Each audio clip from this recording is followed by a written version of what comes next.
One of the most pressing choices facing modern economies is whether to adopt a policy of free trade or of protectionism. That is, whether to encourage foreign goods into the country with minimum tariffs and allow industries to relocate abroad, or whether to make it hard for foreign firms to sell their goods internally and discourage domestic producers tempted by cheaper wages in other lands. It feels like a very modern dilemma, but the debates between proponents of free trade and protectionism go back a very long way. The argument began in earnest in Europe in the 15th century, with the formulation of a theory known as mercantilism, the forerunner of what we today refer to as protectionism. Mercantilism was, like nearly every other economic theory, interested in increasing a nation's wealth.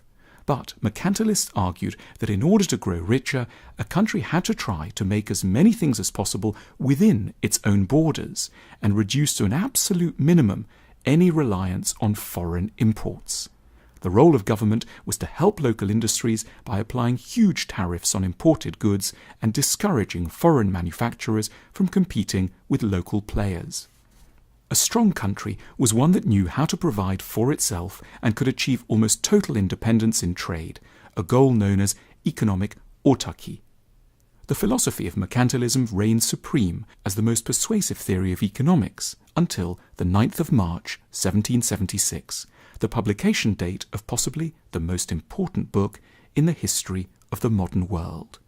In An Inquiry into the Nature and Causes of the Wealth of Nations, the Scottish philosopher and economist Adam Smith attempted to dynamite the intellectual underpinnings of mercantilism. Smith argued that the best way for any country to grow wealthy was not to try to make everything by itself, for no country could ever hope to do well in every sector of an economy. Smith observed that countries naturally had different strengths in particular areas. Some were great at making wine, others had talent in pottery, others still might be experts at making lace, and it was on such strengths that every country should focus. This was an application at the level of nations of a theory we can understand well enough at the level of individual life.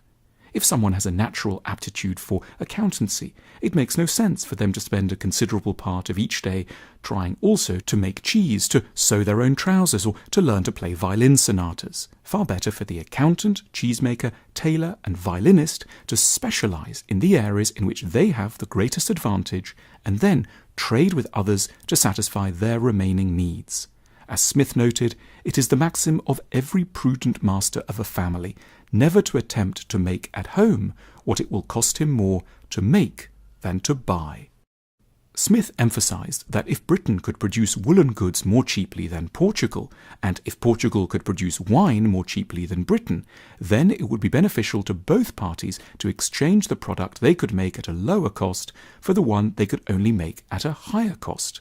The overall wealth of both countries would rise as labour and capital would always be optimally employed, directed to those sectors where native skill and opportunity was at its greatest.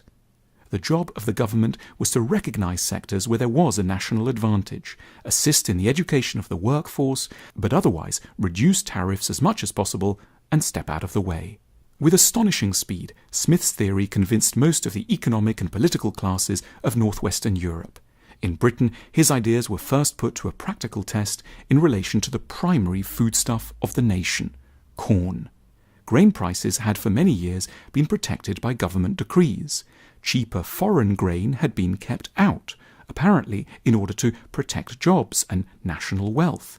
But Smith's ideas, now driven forward by his foremost disciple David Ricardo, proposed that all tariffs on imported grain, protectionist measures known as the Corn Laws, were in fact obstacles to economic growth. After bitter debates in Parliament, the laws were repealed in 1846. The result demonstrated both the advantages and incidental costs of Smith's ideas. The price of corn dropped sharply, food became cheaper, and everyone, especially the working classes, had a lot more spare money to spend on other goods. This, in turn, grew the overall size of the British economy, so that it significantly outperformed all of its European counterparts. But, and it was a very big but, large swathes of British agriculture went to the wall. cheap imported corn from Canada and the United States destroyed farms and ways of life that had persisted for centuries. Smith's theories were both correct and, depending on where one was standing, plainly agonizing. An enduring problem for the undoubtedly very sound arguments in favour of free trade is that its human costs have seldom been addressed with sufficient passion and ingenuity. The cries of the dispossessed have not been recognised for what they are, threats to the entire stability and moral dignity of a nation. As has only gradually been realised, the benefits of an open economy can only properly bear fruit if a series of steps are taken to mitigate the attendant downsides. Any nation committed to free trade must tax the sectors of the economy which have an advantage and then use the money to retrain those in the sectors of the economy with the gravest disadvantages in relation to foreign competition. Without such redirection of money and labour, a nation will become highly unstable politically, thereby endangering any progress that free trade has made. Secondly, governments must enable everyone in the economy to find their own natural areas of strength, which means high levels of investment in education and a raft of measures to maximise social mobility. Monopolistic behaviour by the rich endangers the integrity of a free trade system just as much as punitive import tariffs. Intellectually, free trade has undoubtedly won the argument. When a Mexican worker can make a car for $8 an hour, whereas an American one costs $58 an hour, it's clearly wise to allow Mexico to do what it can do best, whatever the effect on American car workers. However, defenders of free trade have been grossly negligent when it comes to instituting the political programs necessary to support the efficient operations of the system. It has forgotten the pain of the car workers, the coal miners and the steel makers, and in democracies there has been a heavy price to pay for this neglect, in the form of the rise of a new class of mercantilists, who have successfully argued that barriers must again increase, that a country should try to make everything within its own borders to regain its greatness, and that cheap importers are invariably the destroyers of domestic jobs. These arguments make no sense, but so long as the proponents of free trade fail properly to articulate a program to remedy free trade's operations, whole nations will be seduced by the easy promises of the mercantilists and will suffer accordingly, until the distinctive wisdom of Adam Smith can once more reassert itself.